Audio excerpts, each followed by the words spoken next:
거기에 따라가면서 설명하면서 좀 말씀을 드리도록 하겠습니다. 3주 강의 주제가 성모 신심을 통한 풍성한 신앙생활이라고 나와 있습니다. 이 말은 성모님이 하느님의 어머니이시면서 또 예수님의 어머니이시고 여러 가지 호칭이 있지만 성모님은 또한 신앙인이었다라는 걸 알아들을 수 있을 겁니다. 단지 예수님을 낳아주신 그런 육신의 어머니로서 그치는 것이 아니라 누구보다도 예수님을 믿으셨고 예수님이 가신 길을 따라가셨고 그리고 당신도 신앙의 모든 굴복진 삶을 살아가셨다는 것이죠. 여러분, 가톨릭 신자로서 세상 속에서 신앙생활 하시는 거 기쁘고 행복하지만 어려움도 많으시죠? 믿지 않은 세상 속에서 신앙을 가지고 살아간다는 거 때로는 정말 도전이기도 하고 뭔가를 넘어서는 힘든 여정이기도 하는 것 같습니다. 성모님도 그런 삶을 살아가십니다. 하느님의 어머니로서 모든 게 행복하고 기쁜 생활만 있었던 것이 아니라 당신이 예수님과 함께 살아가셨던 모든 시간들 속에 여러분이 가정에서 겪었던 힘든 일들, 이 세상에서 우리가 받았던 상처들과 아픔들도 성모님도 신앙인으로서 그 삶을 살아가셨던 분이죠. 그래서 우리는 성모님을 묵상하고 바라보면서 성모님은 우리가 살아가는 이 신앙의 길을 알려주실 수 있고 가르쳐 주실 수 있으신 분입니다. 먼저 성경에 나오는 성모님의 모습들을 몇 가지 한번 살펴보면 좋겠어요. 162쪽에 사실 성경에는 성모님에 관한 모습들이 이렇게 많이 나오진 않습니다. 대부분 침묵 속에 가려져 있거나 혹은 예수님과 연결되어서 몇 가지 나오는 대목이 있죠.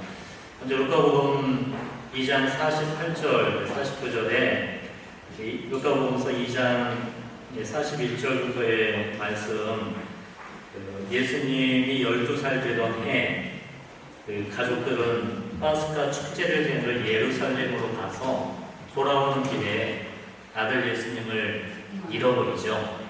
그리고 사흘 밤낮을 찾아 헤마시다가 다시 찾으셨습니다. 그 163페이지 48절에 보면 예수님의 부모는 그를 보고 무척 놀랐다.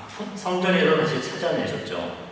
그리고 얘야, 우리에게 왜 이렇게 하였느냐? 내 아버지와 내가 너를 애타게 찾았단다 하자 성모님은 이해하지 못할 말씀을 예수님으로부터 들으십니다. 거기 한번 같이 읽어볼까요? 왜 저를 찾으셨습니까? 저는 제 아버지 집에 있어야 할 줄을 모르셨습니까? 성모님은 이 말씀을 알아듣지 못했습니다. 하지만은 57절에 보면 그 어머니는 이 모든 일을 마음속에 간직하였다라고 이렇게 새기고 있죠. 일부 개신교에서는 어떤 성모님을 예수님이 혼내는 장면이다라고 이렇게 설명이 이렇게 나와 있지만은 본래 이 말씀을 한번 여러분 어떻게 생각하십니까? 2000년 전에 있었던 사건이지만 성경은 그 옛날에 성모님에게만 하셨던 말씀일까요? 아니면 세상 끝날까지 살아있는 하느님의 말씀이기 때문에 모든 사람에게도 주어지는 말씀이겠죠.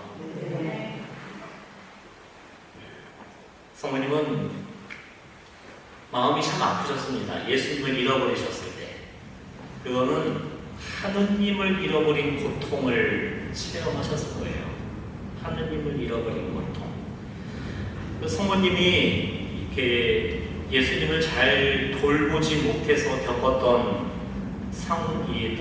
상황이라기보다도 예수님이 아버지 집에 머무르시고자 선택하셨다는 거잖아요. 그때 이 사건이 일어난 게 예수님이 몇 살 되었습니까? 12살이라고 나오잖아요. 유다인들에게 성인이 되는 나이는 13살입니다. 옛날에 우리도 남녀가 이별하여 성당에 들어가면 이쪽은 오른쪽에 남자들이 앉고 왼쪽에는 여자들이 앉아서 미사를 봉헌했었던 기억이 납니다.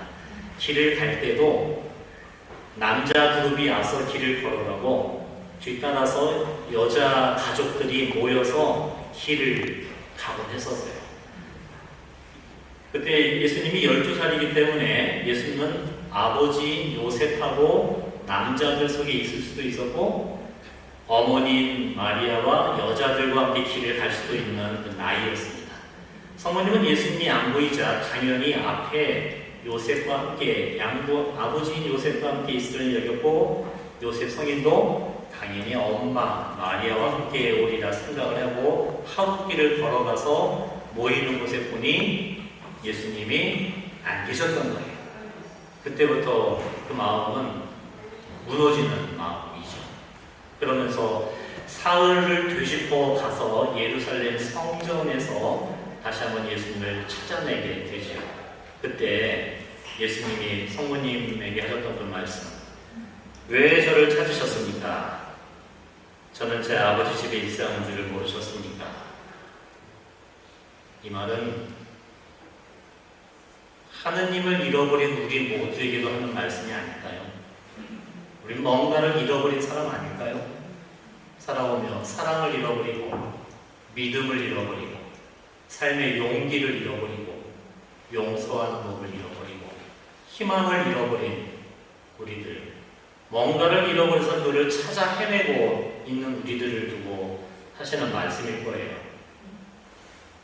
내가 뭔가 소중한 것을 잃어버린, 그래서 이 세상 속에서 사랑받고 싶어서 또 내가 잃어버린 뭔가를 채우고 싶어서 이곳저곳을 헤매며 떠돌고 있는 우리들에게도 하시는 말씀이죠. 왜 나를 헛된 곳에서 찾고 있습니까? 내가 아버지 집에 있어야 되는 줄 모르셨습니까? 성모님은 우리 죄 때문에 내 잘못으로 하느님을 잃어버렸지만 성모님은 당신의 잘못으로 잃어버린 게 아니라 죄 없으신 그분이 예수님의 이 사건을 통해 하느님을 잃어버린 고통을 몸소 체험하셨던 분이잖아요. 그리고 우리들에게 하느님을 다시 찾을 수 있는 길을 알려주실 수 있는 분입니다. 우리가 뭔가 잃어버린, 그래서 채워지지 않는 허전함, 돈을 많이 가져보아도 세상적인 즐거움을 찾아보아도 채워지지 않는 우리의 허전함, 그것이 바로 하느님의 자리이고 성모님은 그래서 예수님을 성전에서 다시 찾으셨듯이 우리가 하느님께 가는 길을 성모님은 걸어보셨고 알고 계신 분이시다. 그래서 우리가 어머니와 함께 할 때 그때 우리 하느님을 다시 만날 수 있는 길을 찾게 되는 것이죠. 그 다음 페이지 한번 보세요. 164쪽에 마르코복음 3장 33절부터 35절에 예수님이 공생활 가운데 그분이 미쳤다는 소문이 들려왔을 때 그 예수님의 어머니와 형제들이 그분을 찾아가시는 장면이죠. 그때 보십시오. 스승님의 어머니와 형제들과 누이들이 밖에서 스승님을 찾고 계십니다 하고 말하자 예수님이 이렇게 말씀하십니다. 누가 내 어머니고 내 형제들이냐? 그리고 당신 주위에 앉은 사람들을 보시며 이들이 내 어머니고 내 형제들이다. 하느님의 뜻을 실행하는 사람이 바로 내 형제요 누이요 어머니다.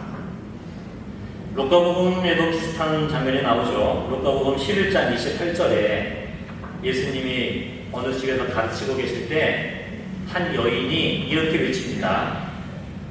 당신을 배웠던 모태와 선생님께 젖을 물린 가슴은 행복하십니다 라고 말했을 때 주님이 이렇게 말씀하셨잖아요. 하느님의 말씀을 듣고 지키는 이들이 오히려 행복하다.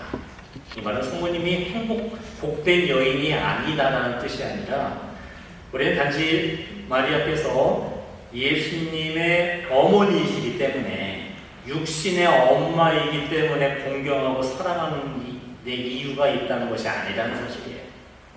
단지 나 예수의 육신의 어머니이기 때문에 공경하라는 말씀이 아니라 이분이야말로 하느님의 말씀을 들으셨고 지키셨던 분이기에 복되신 분이다라고 말씀을 하시는 것이죠. 누가 내 어머니고 형제들이냐라는 그 말씀은 마리아가 당신의 어머니의 자격이 없다는 뜻이 아니라 오히려 하느님의 뜻을 실행하신 분이기 때문에 당신의 진정한 어머니요, 형제요, 누이의 자리를 받으실 수 있는 분이라는 선언을 해주시는 것이지요.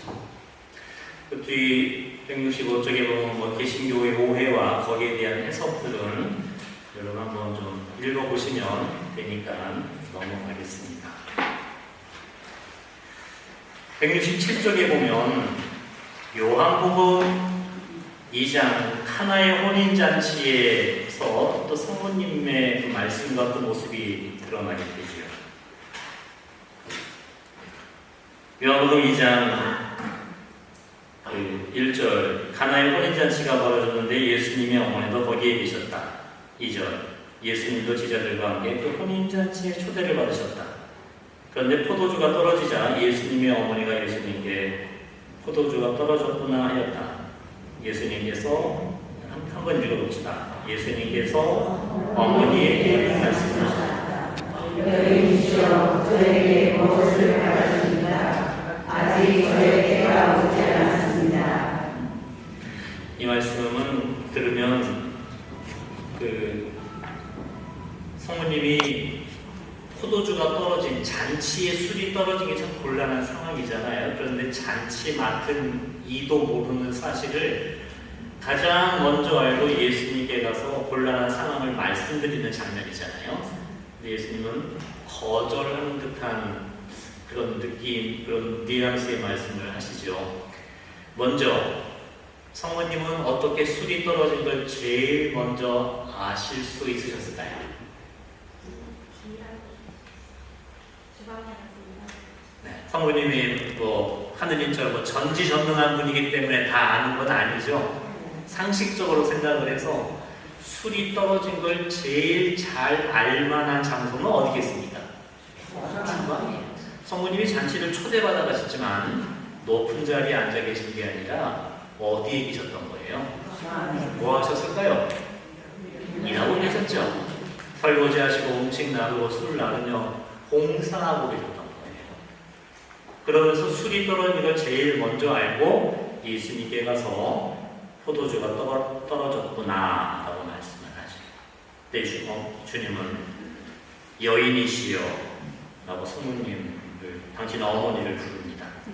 일부 대신교에서는 봐라, 예수님이 마리아를 여자라 부르지 않느냐, 하대하는 듯한, 무시하는 듯한 표현이다라고 곡해하는데, 예수님은 그런 뜻으로 여인이라는 말씀을 뜨신 게 아니죠. 자, 168쪽에 보면 여인이라고 부른 것에 대해서 설명이 쭉 나옵니다. 여기 보면 붉은 글씨로 써있죠. 그리스도인들과 소아시아인들은 가장 친밀한 사랑을 부를 때 이 단어를 사용하게 됐습니다. 여인이라는 건 존엄과 인품에 대한 존경의 뜻이 담겨져 있는 귀부인이라는 단어로 번역될 수가 있고, 그래서 여기에는 성모님을 당신의 사사로운 내 개인의 어머니 마리아로 바라보는 것이 아니라 공적인 호칭을 부르는 것이죠. 바로 여인. 그리고 예수님이 어머니를 여인이라고 부르는 장면이 요한복음에 또 나오죠. 요한복음 19장 십자가에서 당신의 어머니를 여인이시여라고 부르며 이 사람이 어머니의 아들입니다 라고 그 모자 관계를 맺어주실 때, 다시 말해 그 여인이라는 호칭은 예수님이 그냥 나의 개인적인 어머니를 부르는 게 아니라 공적인 역할을 맡기실 때, 그리고 공적인 그런 분으로서 이 여인을 나중에 뒤에서 살펴보겠지만 십자가에서도 그렇게 부르셨다는 거죠. 그 마치도 창세기 3장 15절에 바로 뱀의 머리를 부술 여인의 후손이 약속이 되잖아요. 바로 성모님을 그 여인과 같은 이름으로 불린다면 새로운 여인인 마리아의 아들 예수는 창세기 3장 15절에 나오는 뱀의 머리를 부술 여인의 후손이 바로 그 예수님이 되는 거죠. 바로 그 이름으로 함께 불러드리는 거죠.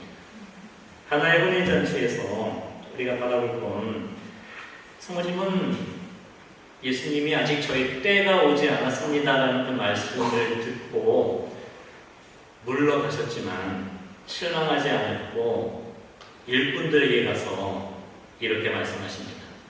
무엇이든지 그가 시키는 대로 하여라. 그리고 일꾼들은 성모님의 그 말씀을 듣고 예수님께 다가가 주님이 항아리에 물을 채워라 하자 이렇게 채우잖아요. 그리고 물을 퍼서 과방장에게 날라가 주어라 하자 그 날아가는 동안 물은 어느새 술로 바뀌게 되어 있는 거죠. 여기가 보면 왜 예수님은 처음에는 아직 저희 때가 오지 않았습니다라고 거절하게 말씀하셨다가 왜 갑자기 마음을 바꿔서 첫 번째 기적을 왜 일으켰느냐? 그것은 여기서 그 때라는 단어하고 아직 저희 때가 오지 않았습니다라는 그 말씀에 한번 생각을 해보세요. 하느님의 때, 그 때와 관련되어서 쓰여지는 단어가 있습니다. 갈라디아서 4장 4절에 때가 차자 하나님께서 당신의 외아들을 여인을 통해 이 세상에 보내주셨습니다. 그리고 예수님께서도 때가 차서 하느님의 나라가 가까이 다가왔다. 회개하고 복음을 믿어라. 또 여러 가지 그 복음에 보면은 때라는 단어와 같이 쓰여지는 동사가 뭐냐면 차다라는 말이에요. 때가 차다. 채워지다. 그러니까는 그 그리스인들에게 히랍 사람들에게 시간으로 쓰여지는 단어가 두 가지가 있었는데 하나는 크로노스로서의 때가 있고 또 한 가지는 카이로스로서의 때가 있습니다. 크로노스는 뭐냐면 우리가 뭘 하든 안 하든 그냥 똑딱똑딱의 시간이 흘러가는 물리적인 시간, 기계적인 시간을 크로노스라고 불리죠. 근데 카이로스로서의 시간은 어떤 의미냐면 각자의 어떤 의미로서의 시간이에요. 어떤 구원의 때, 어떤 기회의 시간. 그래서 누구에게나 똑같이 흘러가는 시간이 이게 물리적인 크로노스의 시간이라면 카이로스로서의 시간은 나에게 어떤 선택의 순간이고 의미로서의 시간이라는 거죠. 근데 그 성경을 번역을 할 때 예수님의 그 때에는 카이로스로서의 시간이고 그것은 바로 그냥 우리가 며칠 몇 날을 이렇게 보내면서 자동적으로 우리에게 찾아오는 구원이 아니라 그 구원의 때는 채워져야 되는 것이다라는 걸 알아들을 수가 있는 거죠. 그래서 주님이 일꾼들에게 뭐라고 말씀하시는 거예요? 항아리에 물을 채워라. 그러니까 들어갈 때 손 씻고 발 씻었던 물이잖아요. 전기열을 쓰는 물. 그러니까 가득 차지 않는 물이에요. 절반이 있던 바닥에 있던 일꾼들은 예수님의 말씀에 따라 순명하죠. 물을 붓습니다. 그를 채우면서 무엇이 채워졌을까요? 우리의 기도가 채워지고 믿음이 채워지고 사랑이 채워지고 하나님께 대한 순명이 채워졌던 것이죠. 그리고 때가 찼을 때 당신의 첫 번째 영광이 드러나게 됩니다. 그러니까 기도한다는 건 하나님한테 때를 쓰는 게 아니에요. 어린아이들은 뭐 사달라고 바닥에 드러누워서 그냥 막 생때를 부리잖아요. 때를 쓴다고 하나님이 들어주시는 게 아니라 우리가 기도한다는 건 뭐냐? 하나님의 때를 어떻게 하는 거예요? 채우는 거예요. 채워가는 거예요. 성모님께서 일꾼들과 함께 바로 아직 오지 않는 구원의 장, 구원의 때를 당신께서도 일꾼들을 도와 그들이 그 시간을 채울 수 있도록 도와주셨단 말이죠. 성모님은 바로 우리 곁에 그런 모습으로 함께 하시는 분이시죠. 여러분도 간절히 기도하고 바라는 바들이 많이 있잖아요. 하느님은 우리의 기도를 언제 이루어 주실까요? 언제?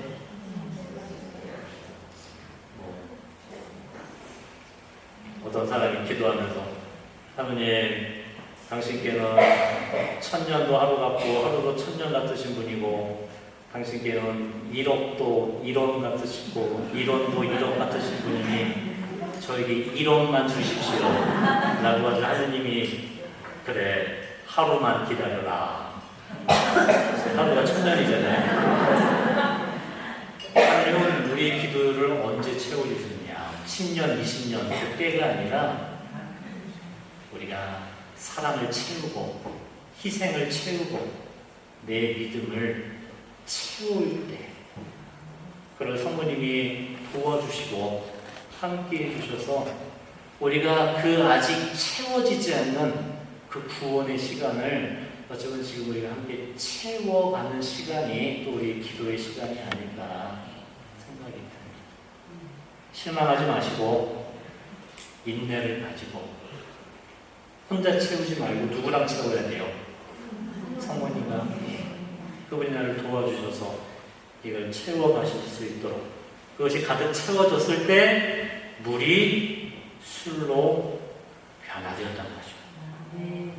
예수님은 항아리에 빨간 도자기를 씌우고 수리수리 마수리 이 물이 술로 변하여라 라고 마술을 부리신 게 아니라 당신의 아직 채워지지 않은 구원의 때를 일꾼들이 순종으로 믿음으로 채우기를 바라고 계셨고 또 그것이 채워졌을 때 하느님의 영광이 드러나게 된 것이지요.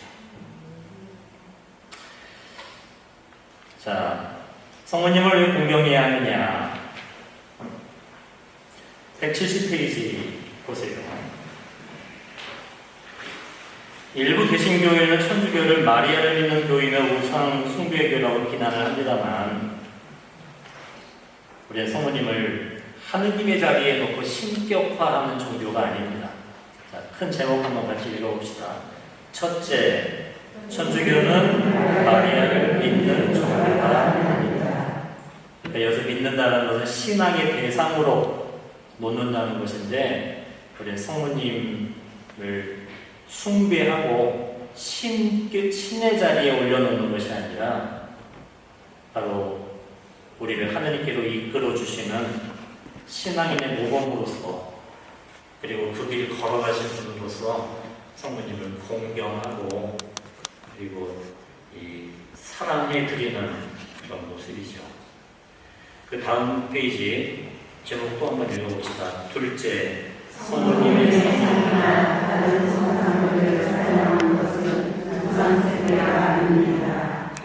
아래 두 번째 단락 보면 우리가 성모님이나 예수님의 성상 또는 다른 성인들의 상을 사용하는 건 그 성상 자체를 공경하는 것이 아니라 신앙생활에 도움이 되는 시청각 자료로 다시 말해 보아야 알 수 있고 만져봐야 느낄 수 있고 이 감각을 통해서만 깨달을 수 있는 우리들이 도움을 받기 위해서 그런 성상들을 이렇게 우리가 가지고 있는 것이지 그것이 어떤 신앙의 대상, 하느님의 자리를 대신 놓는 우상으로 결코 바라보는 것이 아니라는 것을 다시 한번 말씀을 드립니다.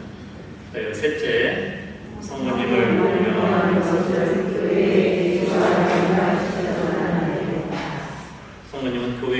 걸림돌이 아닙니다. 그러니까 우리가 자꾸 개신교회가 마리아 공경을 걸고 넘어지고 자꾸 반대를 하니까 가톨릭 신자들이 좀 움츠러드는 게 있는 것 같아요. 성모님 이야기를 하면 자꾸 공격받고, 또 가톨릭 교회가 우리가 하느님을 믿는 교회인데 자꾸 오해를 받는 것 같아서 성모님의 모습을 이렇게 쑥 밀어두려고 하는데, 집안에 보면 엄마가 있는 집과 엄마가 없는 집은 큰 차이가 있지 않습니까? 그 사탄이 노리는 모습인 것 같아요. 우리 성당의 공동체에 그 어머니의 존재가 사라져 버린다면 아이들은 엄마 없는 아이들처럼 그렇게 버림받고 황폐해지듯이 우리는 성모님이 교회 일치의 걸림돌이 아니라 같은 어머니 안에서 진정으로 예수님께 나아가고 하느님을 더 깊게 사랑할 수 있는 일치의 모습으로 성모님은 우리에게 함께 계시고, 그래서 예수님이 당신의 어머니를 우리에게 주신 것이죠. 그래서 두려워하지 마시고 당당하게 사랑하십시오.